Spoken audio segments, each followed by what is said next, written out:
Баршаларыңызға қайырлы күн, құрметті көрермендер. Бүгін өте дәмді, тойымды, тәттінің бірі банафипай пирогын дайындайтын боламыз. Міндетті түрде видеоны соңына дейін қарап, каналға тіркелуді ұмытпаңыздар. Ыдысымызға електен өткізілген ұнымызды салып, оның үстіне бір шай қасық қамыр қопсытқышты қосамыз. Екеуін бір қайтара араластырып, кейін оның үстіне ерітіліп тұрған бөлме температурасындағы жұмсақ сары майымызды салып, екеуін қолымызбен араластыра отырып крошка жасайтын боламыз. Бізде қамыр сондай жұмсақ болып шығады, песочный болып шығады. Екеуін қолымыздың көмегімен осылай біріктіре отырып крошка дайындап аламыз. Кейін бөлек ыдысымызға бір жұмыртқамен қантымызды салып, жақсылап қант ерігенше араластырамыз да құрғақ массамыздың үстіне салып қамыр илейміз. Толық рецепті видеоның соңында жазып кететін боламын. Бізде тестамыз сондай жұмсақ, қолға жабыспайтын болып шығады. Көп ұн салудың қажеті жоқ. Дайын тестамызды бірден формамызға салып орналастыра береміз. Міне осындай жұмсақ теста болып шығады.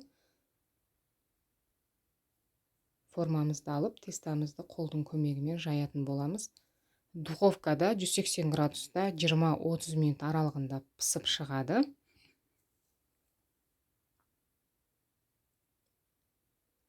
Осылай жасап алған соң духовкаға саламыз. Сол аралықта енді крем дайындайтын боламыз. Бізге творожный сырға қантымызды, яғни сахарный пудрамызды салып, бір қайтара миксерлейміз. Сахарный пудра болмаса, қантта сала берсеңіздер болады. Оның үстіне салқын сливкиді салып, тағы да бір қайтара араластырамыз.